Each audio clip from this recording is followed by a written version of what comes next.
శ్రీమాత్రే నమః. శ్రీ గురుభ్యో నమః. ఈ యొక్క జూలై 25వ తారీఖు నుండి ఆగస్టు 16వ తారీఖు వరకు కూడా బుధ ఆదిత్య యోగం అనేటువంటిది జరుగుతుంది.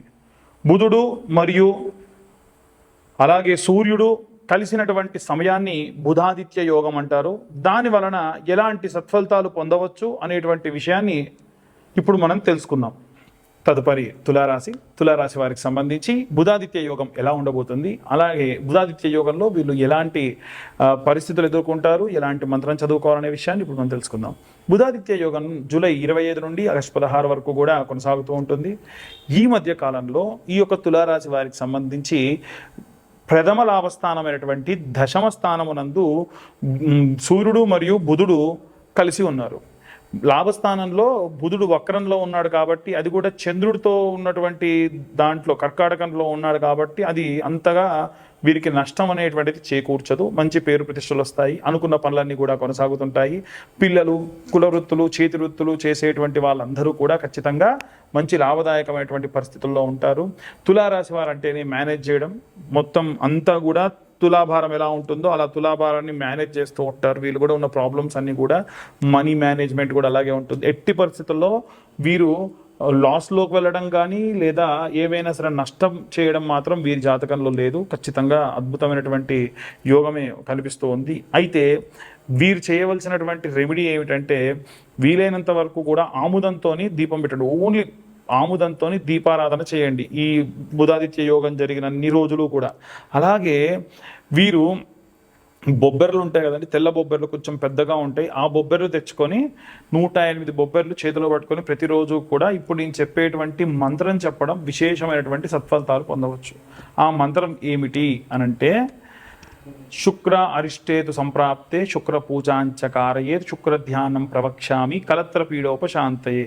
ఇంత పెద్ద మంత్రం కాదండి, సింప్లిఫై చేసి చెప్పండి అనే వాళ్ళు ఉంటారు.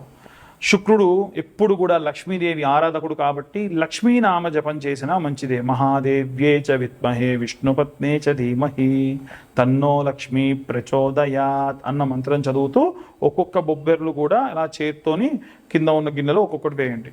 అలా 108 సార్లు నిత్యము చదివినటువంటి ఆ బొబ్బెర్లని ప్రతిరోజు చదివినట్టుగా కవర్లో పక్కకు పెట్టండి. ఈ బుధాదిత్యం యోగం అయిపోయిన తర్వాతకి ఈ బొబ్బెర్లన్నీ కూడా నానబెట్టి ఉడకబెట్టి దేవుడికి నెయ్యి వేసి నైవేద్యం పెట్టి మీరంతా ఇంటిలిపాది కూడా తినొచ్చు.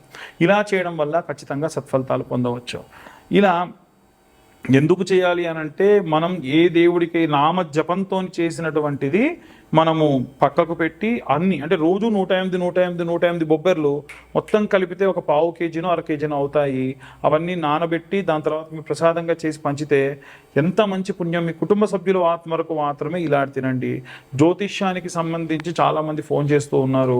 జాతకం చెప్పించుకునే వారికి 2025 రూపాయలు ఛార్జ్ చేసి జాతకం చెప్పడం జరుగుతుంది. ఎవరైతే జాతకం చెప్పించుకుంటారో వారికి ఫ్రీగా నేను జ్వాలాముఖి మాలని నేనే పంపిస్తాను. అయితే ఈ వీడియో నాకు కనుక షేర్ చేయాలి, ఎందుకంటే మన ఛానల్ వాళ్ళకు మాత్రమే ఈ యొక్క ఆప్షన్ అనేది ఉంది. అంటే మన ఛానల్ రిలేటెడ్ ఛానల్స్లో కానీ మన ఛానల్ వాళ్ళకు మాత్రమే ఉంది. ఈ వీడియో నాకు పంపిస్తే నాకు ప్రూఫ్ ఉంటుంది. లేకుంటే వేరే ఛానల్ వాళ్ళు అయ్యా మేము పంపించాము మాకు జాతకంతో పాటు ఇవ్వండి అంటే నేను ఇవ్వలేను. కాబట్టి వీలైనంత వరకు కూడా ఈ ప్రకారంగా ఈ జ్వాలాముఖి మాల కావాలనుకున్నటువంటి వాళ్ళు ఈ యొక్క కింద ఉన్న కనిపిస్తున్న నెంబర్కి వాట్సాప్ చేయండి. మీ date of birth, time, place పంపిస్తే 2025 రూపాయలు ఖచ్చితంగా ఛార్జ్ చేసి జాతకం గురించి మాట్లాడి జ్వాలాముఖి మాల కూడా పంపించడం జరుగుతుంది. అన్ని వర్గాల వాళ్ళు ఎలాంటి రెమెడీస్ తీసుకోవాలి, ఎలాంటి మంత్రపఠనం చేయాలనే విషయాన్ని ఇప్పుడు మనం తెలుసుకుందాం. గృహిణులు, విద్యార్థులు, సినీ రాజకీయ రంగాల వారు, అలాగే చేతి వృత్తులు, కుల వృత్తులు చేసేటువంటి వారు ఎవరైనా సరే బుధాదిత్య యోగం జరిగినప్పుడు ఎలాంటి ప్రతిఫలాలు ఉంటాయి? మనకు బుధాదిత్య యోగం అనేటువంటిది చూసుకుంటే జూలై 25వ తారీఖు నాడు ప్రారంభమై, అంటే శ్రావణ మాసం ప్రారంభమై ఆగస్టు 16 వరకు కూడా ఉంది. చెప్పాలనంటే బలరామ జయంతి వరకు ఉంది. ఈ యొక్క బుధాదిత్య యోగంలో మనకు ఈ యొక్క ద్వాదశ రాశులలో కూడా కర్కాటక రాశిలో సూర్యుడు, బుధుడు, అలాగే చంద్రుడు కూడా ఉన్నారు. సరే, చంద్రుడు అంటే ఫాస్టెస్ట్ మూవింగ్ ప్లానెట్ కాబట్టి మనం ఆయన్ని పరిగణలోకి తీసుకోము.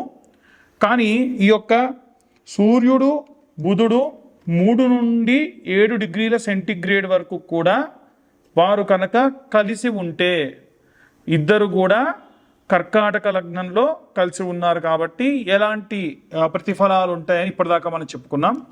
అయితే ఈ యొక్క ద్వాదశ రాశుల వారు కూడా ఈ బుధాదిత్య యోగంలో చేసుకోవాల్సినటువంటి ప్రక్రియలు ఏమిటి, అసలు ఏ గ్రహాలు బాగున్నాయి, ఏ గ్రహాలు బాలేవు, దానివల్ల ఎలాంటి ప్రతిఫలాలు వస్తాయి అనేది ఇప్పుడు మనం చూద్దాం.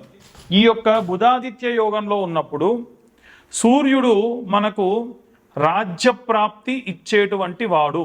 ఖచ్చితంగా సూర్యుడు మనకి రాజ్యప్రాప్తి ఇచ్చేటువంటి వాడు, అధికరణ సిద్ధి ఇచ్చేటువంటి వాడు. ఆయన బుధుడితో కలిసి ఉన్నాడు. బుధుడేమో వ్యాపారానికి అధిపతి, అంటే ఏవైనా సరే కమ్యూనికేషన్స్కి రిలేట్ అయినటువంటి వాడు. అలాగే ఈ ఇద్దరి కలయిక ఏ ఏ దేవతారాధనకు మిళితమై ఉంటుంది, ఏ దేవతారాధన చేసుకోవడం వల్ల మనకు ఎలాంటి ప్రతిఫలాలు ఉంటాయి అనేటువంటి విషయంగా ఇప్పుడు మనం ముందుకు వెళ్దాం. అయితే బుధాదిత్య యోగం ఉన్నప్పుడు చాలా వరకు వ్యాపారం చేసేటువంటి వాళ్ళకి, ఒక కంపెనీకి సీఈఓగా పనిచేస్తున్న వాళ్ళకి, లేదా అప్పటి వరకు ఒక చిన్న వర్కర్గా పనిచేసేటువంటి వాడు ఉన్నట్టుండి ఆ షాప్కి ఓనర్ కింద, ఇక ఓనర్ తర్వాత ఆయనే ఎంప్లాయీగానే ఉంటాడు కానీ ఓనర్ కింద ఇంకెవరన్నా ఉంటే ఈయనే అనేటువంటి స్థాయిలో ఉండడం. ఇలాంటి వాళ్ళు.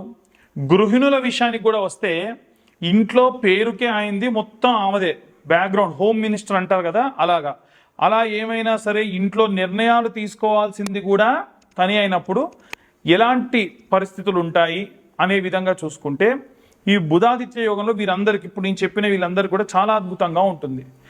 ఈ బుధుడు ఆదిత్యుడు ఇద్దరిలో కూడా ఈ యొక్క బుధుడు వక్రంలో ఉన్నాడు, సూర్యుడు మాత్రం బాగున్నాడు. బుధుడు ఈ యొక్క కర్కాటక రాశిలో అంత మంచి సత్ఫలితాలు ఇవ్వడు. కాబట్టి మీ డ్యూటీ మీరు చేసుకుంటూ వెళ్తారు, మీ పనులు మీరు చేసుకుంటూ వెళ్తారు. నో లాస్ నో ప్రాఫిట్గా ఉంటుంది. నో లాస్ నో ప్రాఫిట్ అని అంటే చాలామంది ఏమనుకుంటారంటే నో లాస్ కాబట్టి ప్రాఫిట్ అంటారు. No profit is also a loss. కాబట్టి ప్రాఫిట్ లేకుండా ఉండడం అంత మంచి పనేం కాదు. కాబట్టి ఈ ప్రకారంగా చూసుకుంటే వీరందరూ కూడా ఆదిత్య హృదయం కానీ సూర్యాష్టకం ప్రతిరోజు చదవాలి. ఈ జూలై 25 నుండి ప్రారంభించి ఆగస్టు 16, 17 తారీఖుల వరకు కూడా మీరు వీలైతే సూర్యాష్టకం, చాలా సింపుల్ అండి. సూర్యాష్టకం చాలా చాలా సులువుగా ఉంటుంది. పిల్లలు కూడా చదవచ్చు. పిల్లలు చదివితే టీమ్ లీడర్స్ కానీ లేకుంటే కాలేజ్లో మంచి ఫెస్ట్కి సంబంధించి లీడర్స్ లాగా కూడా వీరు బాగా ఉంటారు. అయితే ఈ యొక్క సూర్యాష్టకం ఎలా ఉంటుందంటే ఆదిదేవ నమస్తుభ్యం ప్రసీదం మమ భాస్కర, దివాకర నమస్తుభ్యం ప్రభాకర నమోస్తుతే, సప్త అశ్వరథమారూఢం ప్రచండం కశ్యపాత్మజం, శ్వేత పద్మధరం దేవం తం సూర్యం ప్రణమామ్యహం. ప్రతి శ్లోకం 8 శ్లోకాలు ఉంటాయి. అష్టకం అంటే 8 కదా, అందుకని ఈ ప్రతి శ్లోకం ఆఖరిలో ప్రణమామ్యహం అని ఉంటుంది. స్త్రీతైల మధుమాంసాని సంత్యజేద్యో రవేర్దినే నవ్యాది శోకదారిద్ర్యం సూర్యలోకం సగచ్చతే. సూర్యాష్టకంలో మెన్షన్ చేస్తుంది ఆదివారం నాడు తలకు నూనె పెట్టకూడదు. చాలామంది ఆదివారం నాడే కటింగ్ షాప్స్కి వెళ్తూ ఉంటారు, తలకు నూనె పెట్టిస్తూ ఉంటారు. అలా పెట్టకూడదు.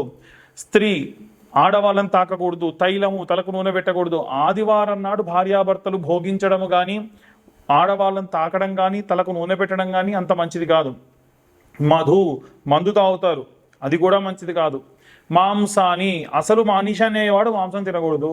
సరే కొంతమందికి అది లేదండి తినొచ్చు అనుకుంటే ఓకే, కానీ ఎట్టి పరిస్థితులు ఆదివారం నాడు మాత్రము ఈ మాంసాన్ని భుజించరాదు. ఇలా మెయింటైన్ చేస్తే మీ జీవితకాలం మొత్తంలో ఎట్టి పరిస్థితుల్లో ఏ లోకంలోకి కూడా ప్రవేశం లేనంత గొప్ప గొప్ప పాపములు చేసినా మీకు సూర్యలోక ప్రాప్తి కలుగుతుంది. అందులో ఉంది అదే మంత్రంలో, శ్రీతైల మధుమాంసాని సత్యజేద్యోరవేదినే నవ్యాది శోకదారిద్ర్యం, నవ్యాది శోకదారిద్ర్యం సూర్యలోకం సగచ్చతి, సూర్యలోక ప్రాప్తి కలుగుతుంది అని చెప్పారు. కాబట్టి ఈ నియమనిష్టలు పాటించడం మంచిది. అలాగే విష్ణువును ఆరాధించండి. వ్యాపారం బాగా జరగదు కాబట్టి, ఎందుకంటే వ్యాపారం చేసేటువంటి వాళ్ళకి ప్రాఫిట్స్ రావాలి అని అంటే కాపాడేటువంటి ఏకైక దేవుడు విష్ణుమూర్తి.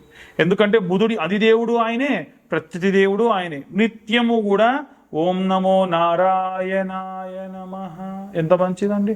ఉదయాన్నే సూర్యుడిని చూస్తే, సూర్యనారాయణుడు ఆయన కూడా, ఆ సూర్యుడిని చూసినప్పుడు సూర్యుడిని చూస్తూ ప్రశాంతంగా సూర్యనారాయణుడిని నమస్కరించుకొని ఆరోగ్యం భాస్కరాదిత్యేత్ అన్న మాట చెప్పి ఈ శ్లోకం చదవడం. అలాగే ఇప్పుడు నేను చెప్పినటువంటి ఓం నమో నారాయణాయ నమః అన్న అష్టాక్షరి మంత్రం చదవడం. అలాగే వీలైనంత వరకు కూడా బుధవారం నాడు శనివారం నాడు విష్ణు ఆలయానికి వెళ్ళడం, ద్రవ్యం ఉంటే కాస్త డబ్బులు మీకు కలిగి ఉంటే దేవుడికి ఏదైనా ఒక సేవ చేయించడం, లేకపోతే మీ భుజబలాలతోని దేవాలయం అంతా శుభ్రపరచడం, ఇలా చేయడం వలన విశేషమైనటువంటి సత్ఫలితాలు పొందవచ్చు. కాబట్టి ఈ ప్రకారంగా మీరు చేయండి, అంతా ప్రశాంతంగా ఉంటుంది.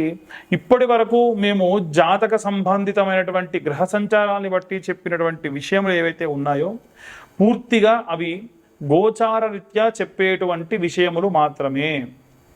ఎట్టి పరిస్థితుల్లో మీ యొక్క పేరు, డేట్ ఆఫ్ బర్త్, టైంని బట్టి మీకున్న గ్రహస్థితిని బట్టి ఎలా ఉంటుంది అనేటువంటిది మేము చెప్పగలం. దీంట్లో భాగంగా మీకు దశ, అంతర్దశ, విదశ, సూక్ష్మదశ, నవాంశ, అష్టక వర్గ ఇలా ఉంటాయి. ఉదాహరణకు చెప్తానండి. ట్రైన్ ప్రయాణం చేస్తున్నాం. రైల్వే స్టేషన్ ఎంత నీట్గా ఉందో ట్రైన్ అంత నీట్గా ఉండాల్సిన అవసరం లేదు, అవునా? ట్రైన్ ఎంత నీట్గా ఉంటుందో ట్రైన్ లోపలికి వెళ్ళిన తర్వాతకి మీరు తీసుకున్నటువంటి జనరల్ కంపార్ట్మెంట్ అలా ఉంటుందో లేదో తెలియదు. ఒకవేళ మీరు బర్త్ కన్ఫర్మ్ అయితే ఎలా ఉంటుందో తెలియదు. 1 టైర్ ఏసీ ఒకలా ఉంటుంది, 2 టైర్ ఏసీ ఒకలా ఉంటుంది, 3 టైర్ ఏసీ ఒకలా ఉంటుంది. అలాగే మన జాతకరీత్యా దశలో ఉన్నప్పుడు ఒకలాగా, అంతర్దశలోకి వెళ్ళినప్పుడు ఇంకొంచెంలాగా. అంటే ఒకటే రైల్వే స్టేషన్, ఒకటే ట్రైన్, ఆ ట్రైన్ ప్రయాణం చేస్తున్నప్పుడు మంచి మంచి చూడడం, కొంతమంది మంచి చూస్తారు, కొంతమంది చూడలేరు. ఇలా మీ జాతకరీత్యా మీ పేరు, date of birth, time, place ఉంటే చాలా డీటెయిల్డ్గా మనం జాతకం గురించి మాట్లాడుకోవచ్చు. గతంలో ఏం జరిగింది, ముందేం జరగబోతుంది, ప్రస్తుతం ఏం జరుగుతుంది అని చెప్పొచ్చు. ఈ జాతక విశ్లేషణకు గాను 2025 రూపాయలు చార్జ్ చేయడం జరుగుతుంది. చాలామంది ఎన్నో కష్టాలు పడుతూ చాలా ఇబ్బంది పడుతూ ఉన్నారు. ఛానల్ వాళ్ళు ప్రత్యేకంగా అడిగింది ఏమిటంటే కాస్త వీళ్ళ గురించి ఏదైనా చెయ్యండి అని. అంటే ఎవరైతే జాతకం చెప్పించుకుంటారో వారికి జ్వాలాముఖి మాలలు ఉచితంగా ఇస్తాం. ఈ జ్వాలాముఖి మాలలే వాస్తవంగా 2000 అవుతాయి. కానీ నేను నా ఇంట్రెస్ట్ కొద్దీ తెప్పించి మన ఛానల్ సబ్స్క్రైబర్స్కి కోసం మాత్రమే ఇస్తున్నాము. అలాగే ఈ వీడియో మీ దాకా రావడానికి మేము చాలా కృషి చేసి, చాలా వెరిఫికేషన్స్ చేసుకొని, చాలా రకాలైనటువంటి మార్పులు, చేర్పులు, డిస్కషన్స్ చేసి ఇక్కడ దాకా వస్తాం. ఈ వీడియో కనుక ఇన్ఫర్మేటివ్గా అనిపిస్తే ఇంకో నలుగురికి షేర్ చేయండి, లైక్ చేయండి, సబ్స్క్రైబ్ చేయండి. వీలైనంత వరకు కూడా మీరు ఈ పని చేయడం వల్ల మా ఛానల్ అభివృద్ధికి తోడ్పడ్డ వాళ్ళు అవుతారు. సర్వే జనా సుఖినో భవంతు. స్వస్తి.